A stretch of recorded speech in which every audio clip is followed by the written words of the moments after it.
De regreso a su programa Criterios, hoy con el licenciado Alberto Aranguibel, comunicador social y analista político. Gracias por aceptar la invitación, Alberto. Gracias a ti, Germán, por la invitación. Recientemente, Alberto, hubo una primaria, pues, tanto con la MUD como por el PSUV.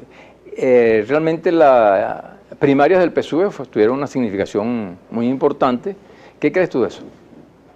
Sí, bueno, por supuesto, porque aun cuando son dos eventos para dos sectores determinantes en la política del país, tienen diferencias sustanciales por su naturaleza particular de cada uno de esos sectores.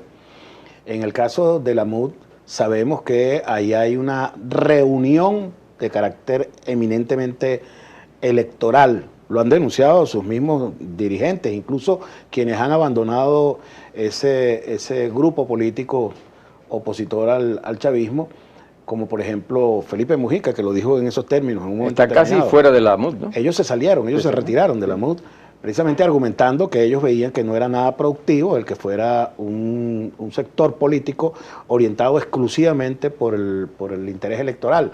Y eso es, yo diría que la diferencia fundamental que hay con el planteamiento revolucionario, que tiene precisamente un propósito de organización social para la transformación. Entonces son dos cosas completamente distintas. En ese sentido, la primaria del PSUV es un paso importantísimo en la consolidación de un proyecto de poder popular que estableció el comandante Chávez en 2010 con aquello de las 5 líneas estratégicas de acción política. Él establecía claramente cuál debía ser el rol de la organización política, a diferencia de lo que existió siempre en el pasado, que era estrictamente para buscar al votante y motivar al votante en la elección para convertirlo en un actor al servicio ya que hablas del pueblo. El comandante presidente Chávez, ¿se ha seguido con el legado del presidente Chávez en este momento?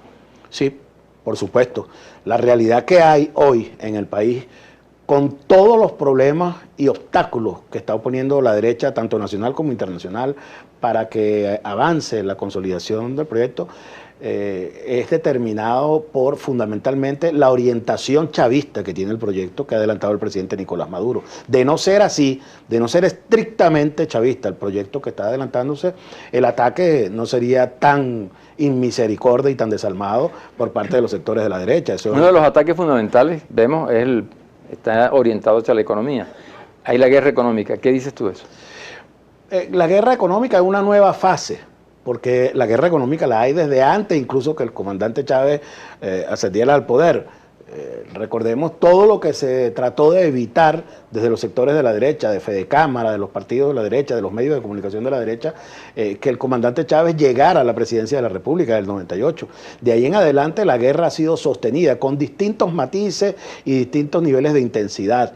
El golpe de abril de 2002, el paro petrolero de 2002-2003, las acciones de violencia que se han desatado en 2004, luego en 2014, etcétera, son el mismo plan de derrocar un modelo con el cual no comulga la derecha, tanto nacional como internacional. En esa situación, Alberto, ¿cuál sería la participación de nuestra gente en esas elecciones? ¿Tú crees que sería posible alcanzar la mayoría parlamentaria por parte del chavismo?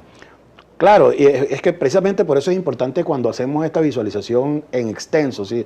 En el panorama ampliado, porque vamos a encontrar que esta, aun cuando afecta de manera tan cruda, tan dura a la población venezolana, que está padeciendo bajo el sol esa cola inmisericordia a la que está siendo sometida por parte de los sectores capitalistas que han desatado esta guerra económica contra el país, contra nuestra economía, el momento más terrible para la revolución no ha sido precisamente desde el punto de vista del comportamiento de su economía.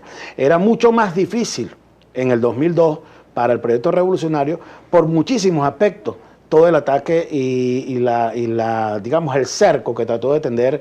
Pero había un componente ahí que era el entusiasmo, era la novedad de la revolución. ¿Qué te hace pensar que hoy en día no hay ese entusiasmo? Bueno, está bien. Lo que estamos viendo en las calles. ¿Tú no crees que, por ejemplo, ocurría antes, ¿no? Que había cada periodo electoral o presidencial, a los 4 años ya se gastaba. Hoy tenemos 15 años y aún... No, porque es que exactamente, fíjate, ese es uno de los aspectos que no ha sabido leer la derecha, sobre todo los sectores de la dirigencia política enquistada como están.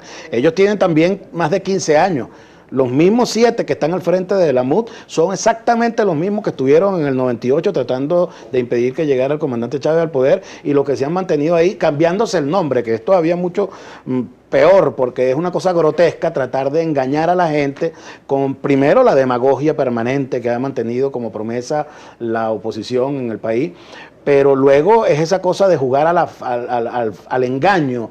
Entonces primero se llamaban Coordinador Democrático y eran exactamente los mismos que fueron después el 5G y después lo que son ahora la cosa Ahora, esta de la... ¿qué se juega en este 6 de diciembre? O sea, ¿cuáles son las variables que pudieran estar presentes en este momento? Para el chavismo, por ejemplo. Claro, se juega la profundización del proyecto revolucionario o la extinción definitiva del mismo. ¿Así tan radical? Así tan radical es porque, claro, pero eso va... de un escenario al otro hay muchos matices, hay muchas, digamos, escenarios alternativos que podrían producirse, desde una mayoría absoluta de la revolución en la Asamblea Nacional, en términos territoriales, en términos nacionales, es decir, el voto nacional y el voto local, que pudieran ser, digamos, de una mayoría abrumadora. Luego hay un escenario intermedio donde podría ser con un triunfo no tan rotundo que se diera esa mayoría, y así como los otros dos que pudiera haber una mayoría en el voto, como sucedió, por ejemplo, en el pasado. No tener la mayoría, anterior, ¿qué significa? Una mayoría en el voto, pero no una mayoría de diputados en la Asamblea Nacional. Eso es un escenario que podría darse, y una derrota, por supuesto. Exacto. ¿La derrota qué significaría para el chavismo?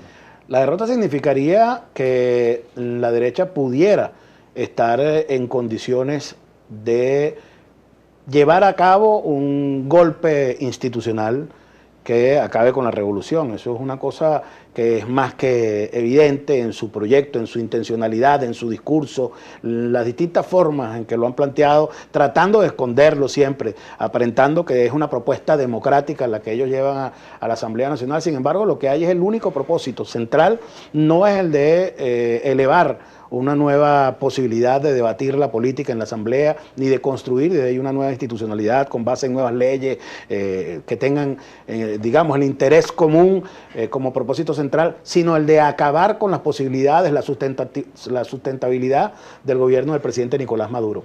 Vamos a tener unas preguntas desde la calle para ti. ¿Cómo resolvería la situación económica que estamos atravesando los venezolanos una vez que llega a la Asamblea Nacional los nuevos diputados del oficialismo? ¿Qué planes tienen ustedes para la juventud si llegan a ganar estas elecciones?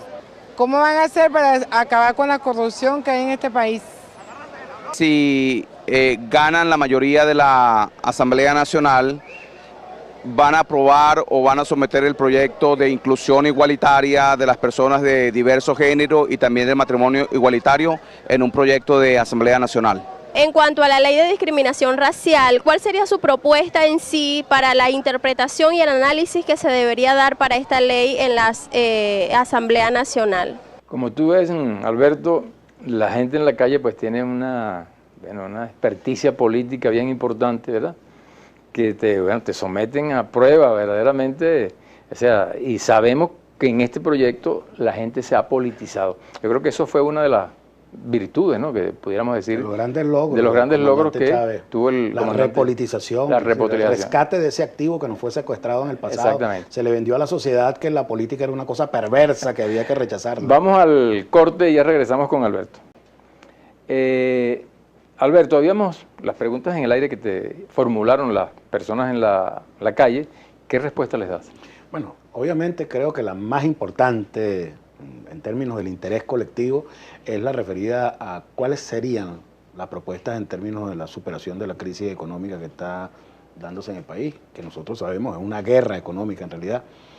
El planteamiento es uno solo, es decir, la crisis económica está determinada por la guerra de los sectores económicos en contra de la revolución, creyendo que a la hora del fallecimiento del comandante Chávez se acababa el proyecto revolucionario y se superaban todos los obstáculos que ellos veían para hacer y deshacer de acuerdo a las leyes de la oferta y la demanda, del libre mercado, como lo plantea la derecha. Pero planteado de esa forma, lo que resuelve esto es el triunfo arrollador que tenga la revolución en la elección parlamentaria, que es lo que va a convencer a esos sectores que están en guerra, perdiendo dinero cuantiosísimo, fortuna que están perdiendo con el acaparamiento, con la especulación, con el freno de la economía para tratar de arrimarse a la derecha, las posibilidades de triunfo en la elección. Entonces, si la revolución triunfa de manera arrolladora, ellos van a convencerse de que efectivamente pero, Alberto, hay que seguir trabajando por Venezuela. de guerra, ¿en la guerra se gana o se pierde? Nuestra posición, pues la posición del chavismo en este momento, ¿cuál es? ¿Está ganando o está perdiendo la guerra? El solo hecho de que se haya prolongado este conflicto durante 2 años significa que la está perdiendo el sector de la derecha, lo está perdiendo el capital privado que está jugando a esa desestabilización producto de hambriar al pueblo, de someterlo al rigor de la penuria en las colas, etc. El gobierno revolucionario está avanzando, está trabajando, a pesar incluso de que por encima de la guerra económica hay una situación agobiante, extrema, que es el recorte del ingreso petrolero en el orden de la mitad de lo que es las misiones en este caso.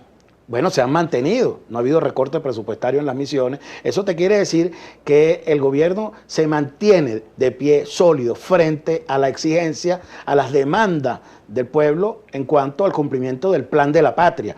Eso es determinante en este momento. Es decir, si hay alguna cosa que sirve de referencia para determinar el voto en esta elección del 6 de diciembre, es si está cumpliendo o no el gobierno con lo que prometió. Y lo que prometió es el cumplimiento del plan de Chávez, el plan de la patria, y eso es lo que está ahí demostrando, que pese al agobio de los obstáculos que pone la derecha, el sabotaje económico, la reducción del ingreso petrolero, no ha habido recorte presupuestario en las misiones, sino que por el contrario se ha incrementado el ingreso de los viejitos, de las personas de la tercera edad a las pensiones, se está incrementando el apoyo, el respaldo del Estado al sector estudiantil con dotación de equipo, con canaimas, con tablets, y además de todo lo que tiene que ver con el impulso que está llevando adelante en el agro, etcétera. Pero fíjate, en este caso vamos a una contienda. ¿Cuál crees tú que sea, a tu criterio, el ganador en estas próximas elecciones? En las elecciones gana el que tenga el mejor músculo para la movilización del voto, definitivamente. Y no, decir, bueno, no dedicarse exclusivamente a lo electoral, ya lo hemos hablado, es algo importante, definitorio, entre la propuesta chavista y lo que hace la derecha, que es eminentemente electoral. Pero en este caso, la movilización del voto es importantísimo, como en todo proceso electoral, como en todo proceso en el mundo entero. Y en eso quien tenga el músculo es quien va a tener una posición, digamos, de ventaja. La derecha no tiene esa posición y ha jugado además a un escenario que ha visto que le ha favorecido a los intereses del imperio norteamericano y del derribamiento de modelos progresistas en el mundo entero, como es el del apoyo y el respaldo internacional. Tiene 2 años la derecha buscando, construyendo política en el escenario internacional, pero esta es una elección interna, donde decide el voto de la gente. Pero en hay eso, una realidad, claro. Hay una realidad en la cual, bueno, hay una guerra económica. Claro, pero ya hablamos de eso. Pero ahora, eso no afecta, en todo caso, que las personas vayan o no a votar. Claro que afecta, pero la derecha no tiene capacidad de captar, de capitalizar ese descontento. Dice que el mensaje de la derecha puede llegarle. Pero es que no tiene ningún mensaje de la derecha. Es decir, la derecha está jugando al respaldo internacional, por eso es que ha traído senadores, expresidentes, está buscando incluso que el imperio norteamericano haga sanciones contra Venezuela para tratar de acorralar a Venezuela en un escenario de descrédito internacional. Pero esta es una elección interna, esto no es una elección presidencial, esto es una elección local. Aquí no es para determinar, digamos, el cambio de rumbo del país en lo inmediato, por lo menos, sino que tiene que ver... Es fundamental para todo. Es fundamental, pero no es la elección presidencial, que es la que en definitiva es determinante para el escenario internacional, en el sentido del cambio del modelo al que aspiran los sectores de la derecha nacional e internacionales. En este caso, la elección es una elección en la que decide el pueblo. Y la propuesta que lleva la derecha es una propuesta muy limitada en ese sentido. Primero, no fue a todos los circuitos electorales, fue a 1/3 de los circuitos electorales a someter a consideración del pueblo la posibilidad de que desde la base se eligiera. No eligió sino candidatos de consenso.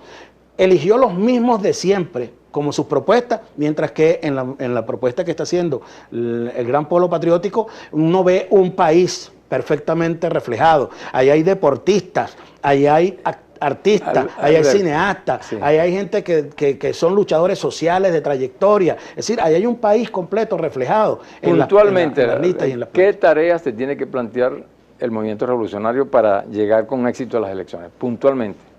Llevar adelante una campaña creíble, seria, responsable, como siempre la ha hecho la revolución. Pero en este caso, asumiendo el reto de que el chantaje al que está siendo sometido el pueblo es definitivamente un obstáculo importante. Es decir, el de hacerle creer a la gente que el agobio por el que está pasando es culpa de alguna política del gobierno, es algo que tiene que resolver desde el punto de vista de la comunicación en la campaña el bloque revolucionario. Una reflexión final corta. Creo que la jugada más importante a la que está sometida la democracia venezolana en este momento es esta, en virtud de que es el pueblo el que va a decidir por primera vez de manera absoluta y ya no en función de liderazgos, digamos, descollantes, determinantes, ni de un lado ni del otro, sino que es en función de proyectos de país, en función de modelos de país, donde el pueblo con su voto va a ser determinante. Y eso es el reto que tenemos, es decir, ¿seguimos construyendo democracia o retrocedemos al pasado, Pues. de hambre y de miseria que nos generó el neoliberalismo? Optimista. Yo sí soy optimista porque veo al pueblo en la calle, veo a ese pueblo inteligente, sensato, de altísimo nivel de madurez que está en las calles opinando y construyendo la política que necesitamos construir. Gracias, Alberto, por haber aceptado la invitación en el día de hoy.